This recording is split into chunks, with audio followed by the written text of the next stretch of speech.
Chapter 2, Part 1. Will Quinlan was jolted awake by a voice over the loudspeaker announcing the boarding of the 9:35 flight to Boston at Gate 18.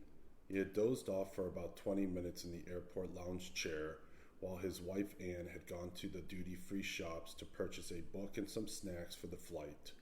Anne had recently moved to Ireland with Will after their June wedding. Will's relocation to Ireland was driven by his determination to fight for his family's business interests on their home turf. Meanwhile, Anne had secured a position as a house doctor at one of Dublin's hospitals on the north side of the city. This arrangement suited them both, allowing them to reside in a pleasant seaside home located 45 minutes north of Dublin, away from the city's hustle and bustle, and, more importantly, away from the individuals Will was all too familiar with and a few Irish truly comprehended. Here she comes, Will thought to himself as he rose from his brief nap, preparing to engage in a conversation with his wife. Apparently it was snowing all night at home. I can't wait. It's going to be a great holiday, Anne said as she settled down next to Will. Still feeling groggy from his nap, Will replied, "We should go skiing in Vermont after Christmas for a day or two. I'm in no rush to get back to this place." Will was excited about going home, and he wasn't alone in his anticipation as he scanned the now crowded terminal, filled with other happy travelers heading to the United States for Christmas. Soft Christmas music played over the terminal's loudspeaker, and snow had begun to fall outside. It was a rare sight in Ireland, but fortunately, the snow was melting as soon as it touched the ground, since Irish airports lacked proper snow removal equipment. "It's really starting to snow out there," Anne noted. "Do you think we'll get out?" Will wiped his eyes and peered out the window. "Shit, it really is," he replied in a hangover voice, sitting up straighter. No. We better not be stuck here." Will's sudden surge of energy, or perhaps fear, was driven by the prospect of being stranded in Ireland for Christmas, a scenario he hadn't even considered. He had been eagerly anticipating this trip since the day he returned to Ireland. "We have dinner reservations for us tonight at Leonardo's," Will joked, as if being trapped in Ireland for one more day were the end of the world. Leonardo's and a few other eateries had become a tradition for Will every time he returned to the U.S. To him, nothing in Ireland could compare to his favorite American foods, especially pizza, barbecue, Tex-Mex, and his favorite breakfast spots.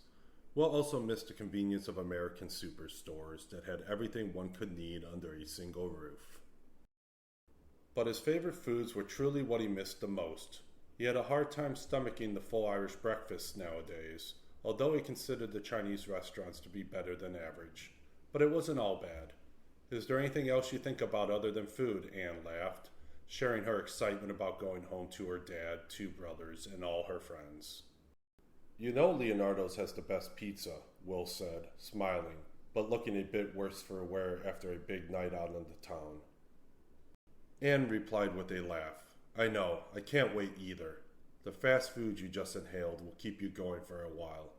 Did you have to go large?" Anne was still smiling at the state of her husband, happy that Will finally let himself go and had a good time out the night before. "You know getting a cheeseburger before the flight is my regimen," Will said, smiling, though he knew he could have skipped the fast food, especially at 8 a.m. in the morning. He continued, "I was hoping to get a kebab at the end of the night from the place in Temple Bar I told you about, but it ended up being too long a walk." Anne said, "Yeah, I guess the 4 hours of sleep you got didn't really help. It probably would have been a good idea if you packed before you left for the meeting yesterday." Will replied, "Yeah, I should have definitely done that. I just didn't expect to stay out that late. Thanks again for picking me up," as he leaned over to kiss his wife. "How are you feeling?" Will asked Anne. "Yeah, all good," Anne replied. "Not a big deal, and it saved us €100 in taxi fare. I figured you would be later than midnight anyways, so when you called from the casino, I figured you would be a few more hours. You know Brian is all ready to go out with you tonight, so try to get some sleep on the plane," Anne said. Will laughed, saying, "He texted me yesterday. Yep, looks like it's going to be a good night." Will started to smile, still looking hungover. As I always said, the second night in a row is always better than the first anyway, but the burger greatly helped. "You know me. I'll sleep all the way home. So I should be in good shape by the time we land. Brian is going to meet us at Leonardo's, and then we'll go from there. She replied, "Yeah, I figured you would sleep all the way home. Pretty jealous," as Anne looked over at the gate desk where a line had formed to board the plane. "I think they're boarding," Anne said to Will, who was about to fall asleep again in his chair. "Yeah, please God, let this plane take off," Will said, as he started to compose himself and pick himself out of the chair, facing the enormous windows of the terminal that overlooked the light snow that was falling on the plains directly outside.